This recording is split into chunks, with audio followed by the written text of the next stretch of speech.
Today I'm making a nice, simple and delicious chickpea fried rice. What? Here we have the precious rice and the precious chickpeas. Let's cut these ingredients. Yeah.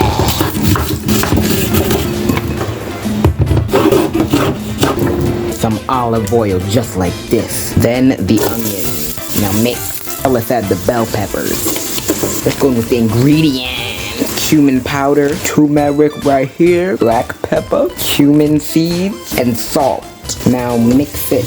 Let's add the chickpeas.